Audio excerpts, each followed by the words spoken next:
Hello, I'm Zachary Newman. This is my lovely girlfriend, Teresa Powell. Teresa. Hola! This is our very first wine tasting video. We're just going to kind of give it a go. Today, for our first wine, we have a Napa Cab. This flips the script, or flips the image, but we've got Flora Springs 2014 Cabernet. It's an expensive wine that we did not pay. It's not too bad. On average, it sits around $40 a bottle. We got a good deal at $32, so I was like, okay, let's grab it. Family-owned winery. I don't know a whole lot about it, other than looked like a good deal, so I figured let's give it a go. So, start out with just a little sample. Also, we're going to share a glass for this video, because we're poor and we're on the road also. So and we're okay with each other's cooties. Cooties are gross. Except for cooties. Okay. So for the color, it's a really nice, dark, deep violet, fading to almost like a garnet core. Really, really nice. Pretty color. Legs are, what do you think? Not too bad? Not too bad. Cool. Got some nice legs on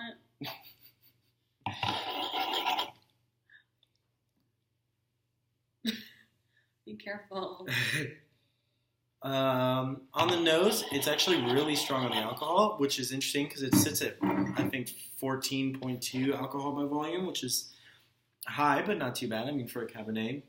Cabernet, for those of you who don't know, tends to be a fairly high alcohol grape. The grape itself has very thick skins and tends to get ripe very easily. So, they need that close-up shot. Okay. So the sugar in the grapes converts to alcohol. So since there's a lot of sugar in the ripe Cabernet grapes, a lot of alcohol in the wine. 2014 was actually a really good year. I was just reading up on the vintage.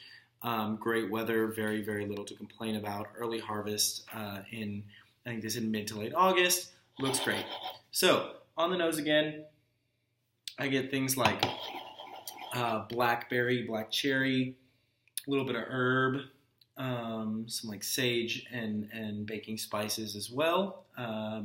Oak indicators, stuff like that. Vanilla, clove, cinnamon, things like that. I definitely get cinnamon. Yeah, a lot. Cinnamon is very, very strong in a lot of Cabernets just because it's paired with oak. Another thing about the Cabernet grape, because it's got very thick skins, it tends to be very high in tannin, and so Cabernets are pretty much always oaked because without the oak, the tannins would be so strong it would just be undrinkable. So the oak helps to soften those tannins and bring more of a balance to the wine. So that said, let's taste it. So like I said, it's got that cinnamon and vanilla and black pepper, blackberry, cherry.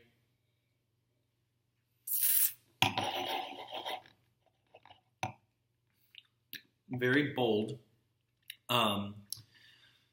Tannins are still pretty strong. We did just open this bottle, so it might just take a few minutes to mellow out.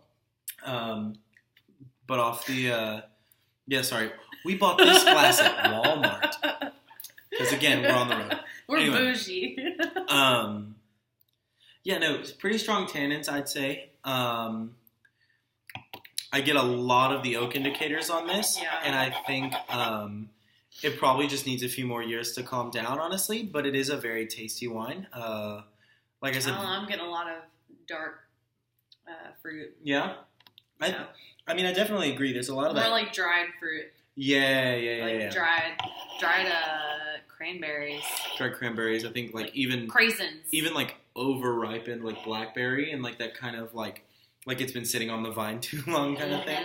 But yeah, I mean, first impression on this wine is it's tasty. It is a little bit bold if you don't like a super tannic wine.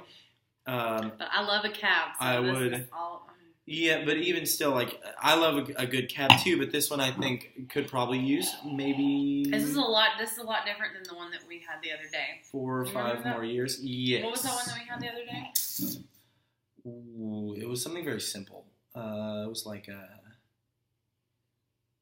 I don't know, but it was super, super earthy.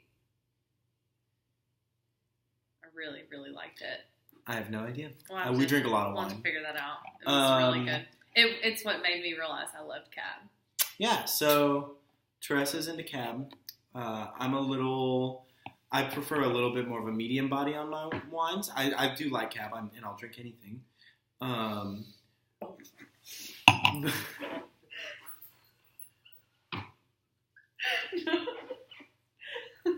good.